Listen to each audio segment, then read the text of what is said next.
Welcome back to my channel. Today I want to tell you of a legend of a mystical city devoured by the sea. And no, I'm not talking about Atlantis or even Veneta. I want to tell you of Ys, the mystical city at the coast of Brittany, and one of Brittany's most haunting legends.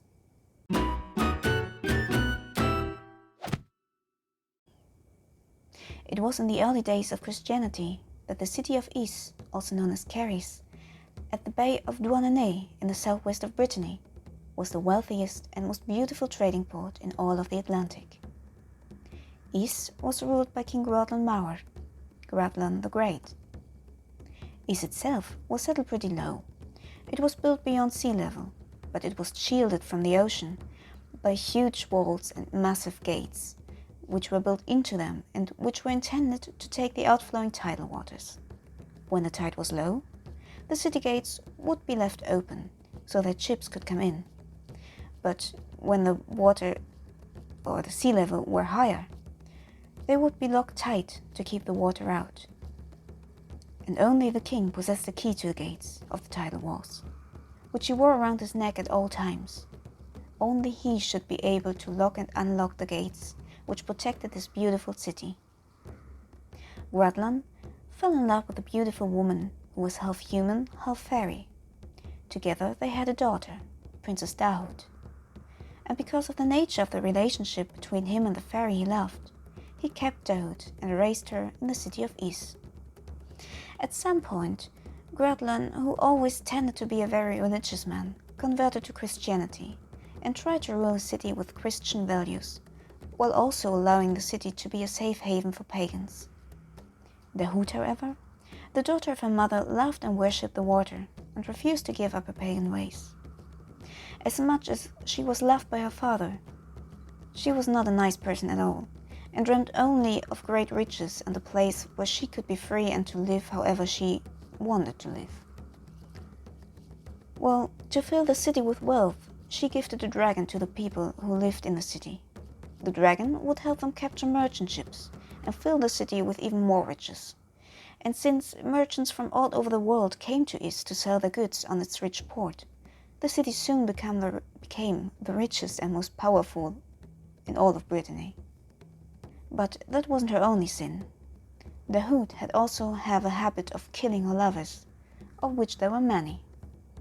And seeing what's going on in Ys, the Breton Saint Gwenole foretold the city's doom. For too much lust and sin prevailed within the city walls. Gradlan was ashamed of the behavior of the city, including his own daughter. But no matter how ashamed he was, and how often he was warned about the city's doom, he didn't seem to be able to do anything. And so Dahut continued doing as she pleases. One day, a knight dressed in red, as handsome as any man Dahut had ever seen, arrived in the city of Ys. Dahut seduced the knight and seemed to have a way with him, like with all the others, when a great storm broke out that evening. The knight seemed intrigued with the waves pounding against the strong city walls, but Dahut wasn't worried at all. She told the knight that the gates and the walls of the city could withstand any storm. But the knight, he started to tease Dahut, that she was so powerless, while her father, the key-bearer, had all power during a storm like this, since he basically decided if the city survives or not. And he dared Dahut to steal a key for the gate from her father. Not willing to refuse the challenge and to admit defeat, Dahut was about to prove him wrong. When the king was deep in slumber, Princess Dahut entered his chambers, stole the key from his neck, and brought it back to his lover to prove her own power. It was only the second he held the key in his hand that the knight revealed his true self. He indeed was the devil himself, now claiming the city full of sinners, and while Dahut was too shocked to act, he unlocked the gates and opened them. And as he opened the gates, the ocean immediately flooded the city and destroyed everything in its way. As King Gradlan realized what's happening and that he wasn't able to stop it, he mounted his magical horse Morvage and took Dahut with him. But as they tried to flee, the king heard a voice demanding him to leave the demon Dahut behind. if he wanted to save his own life at least. And as heavy as his heart grew, he basically threw the hood off his horse and fled without her, saving his own life.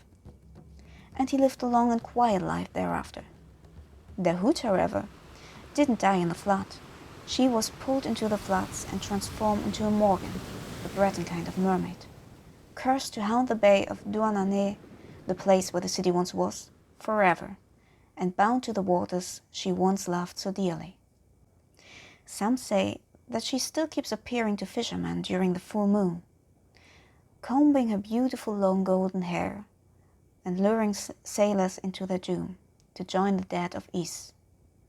And when the sea is calm enough, you might still hear the bells of the church of Ys ringing from the depths of the sea.